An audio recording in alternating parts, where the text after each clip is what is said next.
Somebody sent me the following email, so I'm just going to read it out to you because I did want to respond to this, and it's quite an important topic which he's making. So I just go through this email and I'll give a response after it. Dear Mr. Nugent, I watched the piece that you did entitled Why I Started This Channel, The Eucharist, which was released about 2 weeks ago. During that talk, you referred to Christ as a human person. That is heretical. It has been the teaching of the Church since the earliest centuries of Christianity that Christ has only one personhood, and that is his personhood as the second person of the Holy Trinity. Catechism of the Catholic Church, number 566, 567, 568. Father Benedict J. Rochelle, one of the founders of the community, the Franciscans of the Rule, said that on at least one of his audio tapes that he used to ask priests on retreats whether Christ was a human person. Father Benedict reported that most of them used to answer yes to that question. Father Benedict himself used to say that Christ is a divine person, but a human being. A bishop I know wrote his doctoral thesis on the concept of personhood. He, before he was appointed a bishop, told me that it is somewhat inaccurate to describe Christ as a human being, because the word being implies that Christ was created. He wasn't. St. Thomas Aquinas uses the phrase ipsum esse subsistens, Summa Theologia 1, question 4, article 2. Christ assumed humanity. In that sense, the Church teaches that Christ is true God and true man. As far as I know, the mainstream Protestant ecclesial communities accept the teaching of the early Church. Yours sincerely. So I just want to thank that person for sending that email. I totally agree with everything he wrote there about referring to Christ as a human person. And if I said, and I did say that, apologies. Sometimes when you're trying to give a message, words do matter, and I don't want to come across as giving a teaching that's not the traditional teaching of the Church. In the first centuries, there was a lot of debate about who Christ was over many centuries, and that's why there were so many councils. In this, we had the whole iconoclastic debate on whether we can actually have an icon of our Lord. So there's been very, very, very heated debate about who Christ was. And in 2022, many people forget that all of that debate, all of that theology of who Christ was, is completely lost on most Catholics. Most Catholics do not even believe in the Eucharist. Very simple. For some of us, a very simple reality. Don't believe in the Eucharist. And so when you're trying to do this apostolate, because here I don't really want to be always teaching to the converted, preaching to the converted, like giving a video to everybody, those of you who love debate. I want to reach people, those around me, people I know that watch my videos, and kind of catechize them. So what I have done in this video is I've taken the catechism relating to what was mentioned in that email, and I've put that video here so that people can listen to what is the official teaching of the Catholic Church as regards to Christ, the nature of him. And I think he's such a profound mystery. I think we will be having many debates. Sometimes we can, theologians will, I've seen it, we've seen it, there's a lot of debate and theological arguments, and at the other side people they get lost in that, and so it's hard to get a balance right, and that's what I'm trying to do, is to bring people along with me, friends of mine along with me, teach them. And I don't want to be giving my opinions. I want to be giving people what is the teaching of the Catholic Church, and driving that discussion. So thank you for reaching out. I suppose what I really want to give people, what I really want to give to people is the understanding that there is, and I'm not going to call him the person of Christ, I'm just going to call him Christ. Christ who is fully present, body, soul, blood, divinity, everything. The complete Christ is present in the Eucharist. A man so is present in the Eucharist. That's how he will present himself to me. So when I'm in prayer, I always pray in a kind of a beautiful little cell or chapel that's in my interior. So beautiful chapel, beautiful altar, lovely views and so forth. And this is where I go to pray, and this is where I encounter Christ. And in prayer, I encounter Christ as a man. That's the person that I encountered there. And that same man I encounter in the Eucharist. This thanksgiving. I always remember going to Greece and everybody saying thank you, Eucharisto, and it brings home this beautiful gift, which is Christ who comes to us with his body and blood, soul and divinity in the Eucharist. And this is the person I'm trying to give to other people, the person that I've encountered. I haven't all of the theological formation that other people have. It's a learning process. What I have is that encounter with Christ, which I find transforming, life transforming, gives peace, gives comfort, it centers the mind, it centers the heart, it gives, it transforms the soul. So many people are so depressed. They're caught up in this world, in materialism, in chasing an illusion in this world. They're chasing an illusion. They're chasing drugs. They're caught up in pornography. They're caught up in thinking about themselves all the time. And they're not understanding there is a way out of that. There is a person that says, hello guys, I'm the way. You're going that way and I'm going this way. Why not walk with me? I am the way. I am the truth. I am the life. And this is what we need to give to the next generation.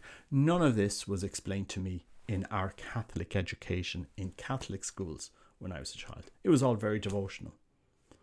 It was all very repetitive and devotional, which is fine. I mean, I'm not in a society that was very Catholic. I suppose it worked. Today it's not. Today we no longer live in a Catholic society in Ireland. The values of this society are not Catholic anymore. The values of Irish society that just push forward as the values that come up top are the rainbow values, the alphabet values, the values of me, my life, the values of abortion. And so for what I feel, it's all about feelings. If I feel that this is right, it's love is whatever I feel. It's all subjective. It's what I think. And if that was making people actually happy, taking drugs and watching porn and living a life consumed by pleasuring me, a life of my pleasures, if that was actually making people happy and fulfilled with their life, but it's not. Because pleasure ends. Money ends.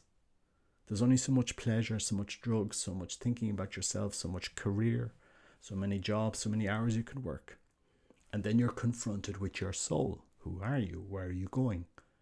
When you're on your deathbed, you're not going to be thinking about how much porn you watched in your life, how many affairs you had, how many people you slept with.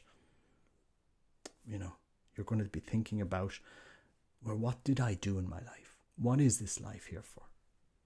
These are the existential questions that people need to answer. Am I just going to, is life just pleasure? Is it just this? Is there not more to it? And the more that there is to this life is Christ, that you need to experience. People have talked about experiencing, having a personal relationship with Christ, experiencing him. And that is what we need to give to our fellow Irishmen, or the people around us. Show them that there is something beautiful about this faith that is very personal. very life-changing, very, very fulfilling. That is opening doors to eternity. That is liberating. It's the liberation of so many problems in this life. You don't need to be caught in a wheel, going round and round and round with the same things. You can get out of that. Except there is a higher power, which is Christ. So if any of my videos, please reach out and correct me. And that's the way you learn. And that's the way you catechize people. And so I do encourage people to do that. And I do encourage people, if they don't like the format I'm doing, well, please offer something new. Somebody reached out and says, well, you shouldn't be doing this channel. You should be leaving up to priests and bishops to be doing all this. And you shouldn't be doing any of this work. It's up to them. They've studied it and so forth. Is it? Well, I wasn't catechized. It simply didn't exist in the Irish Catholic system to teach the faith. It was never done. It's still not done. I can give you the book that's used in Irish secondary schools today to teach the faith. It doesn't teach the faith. It doesn't draw people to have a personal relationship with Christ. It's simply not done in Ireland. We have Irish bishops begging to have Catholic schools for Catholic students, begging, we'll give you a few schools to the government so that we can have a few schools left that have a Catholic veneer on them. But you've never taught the faith in the last 30, 40 years, not since the whole structure of religious structure was dismantled in Ireland. We no longer have religious schools that teach the Catholic faith. It's simply not done. And we don't, and so, kids kids mightn't understand what they're taught sometimes, but they'll understand it in the future. They'll have something to go back to. And I say this as somebody who has worked in a Catholic school. I worked in a Catholic school in Mexico. My students, I see them they're married today with kids. They thank us for, what we did. It wasn't perfect, but there was mass, there was confession, there was, Catholic teaching, there was people there that loved the faith.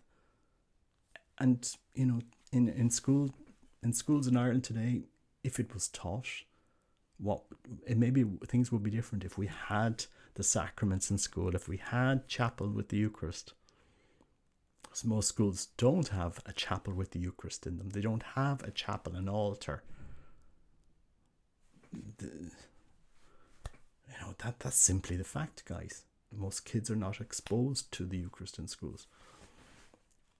And we're wondering, well, what's happening? Where are we going wrong? We've gone from one extreme to a completely opposite extreme in Ireland, without somewhere in the middle. It's interesting to see. In Poland, most of the schools, state schools, they didn't teach. It was all done in the parishes.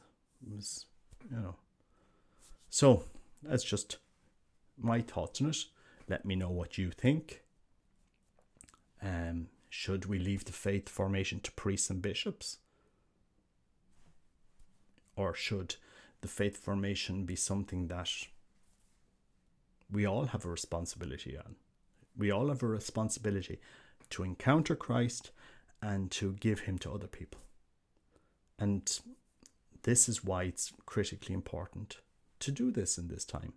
And as I said in many videos, I go to all different communities. Go traditional Mass, Novus Ordo, looking to see what's happening.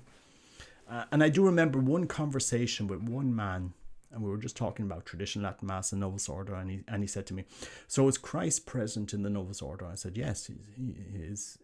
And is he present in traditional Latin Mass? Yes, he's present there. So the Eucharist is the same. Yes, the Eucharist is the same. So it's Christ. Yes, it's Christ. And that was all he wanted to know. For him, he just wanted to know if his local church that had Novus Ordo, if he was encountering Christ, because he had an encounter with Christ. He had changed his life.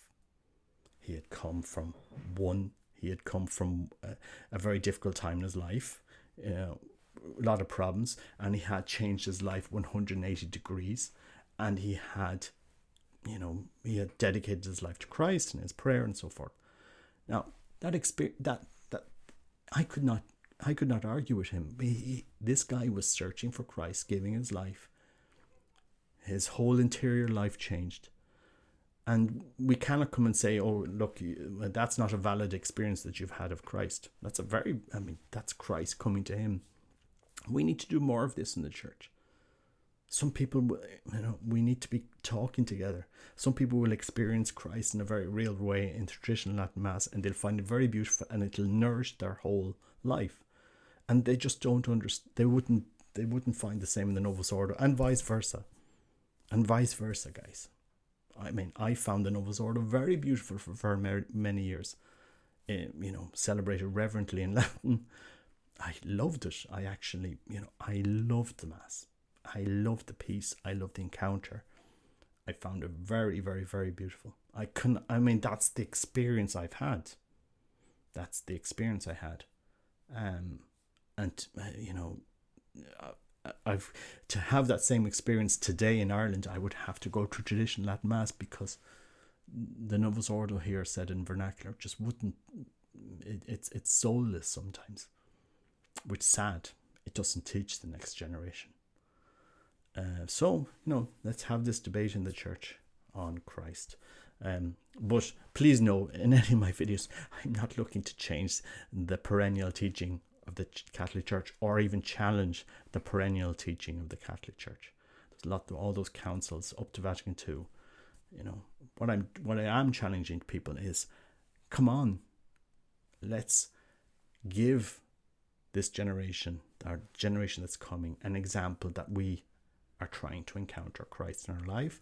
We're trying to change our life, show that there is more to this human existence than the wheel that this world treads along of consumerism, subjectivism, materialism, discarding human life as if it was valueless. Love is anything that I feel. If I feel something, that's and I'm showing that feeling to another person, that's love is sacrifice.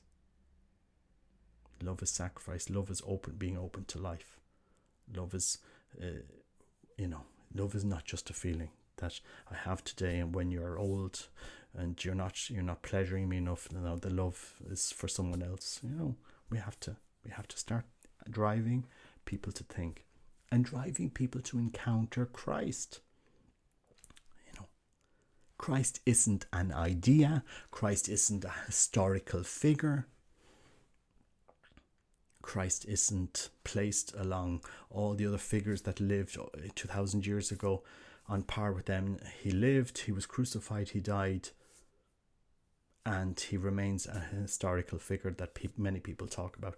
Christ lives today in our lives, in the church, and we have to bring him forth in the church.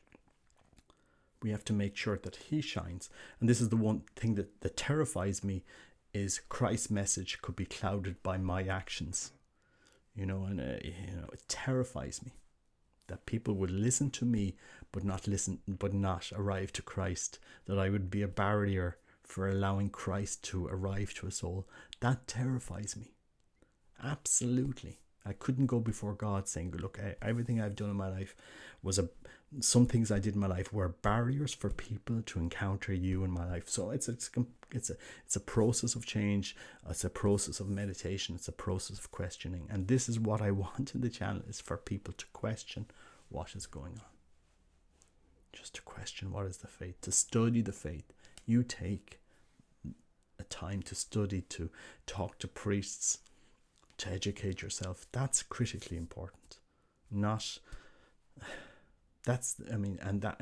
once you have that personal relationship with Christ, people will see that, will understand that, and you will be able to give what you've experienced to other people, I hope. Anyway, just my thoughts. Please send your emails and commentary to me. I do enjoy them. It's a learning process. You learn from people when people reach out. Anyway, God bless. Take care. Bye bye.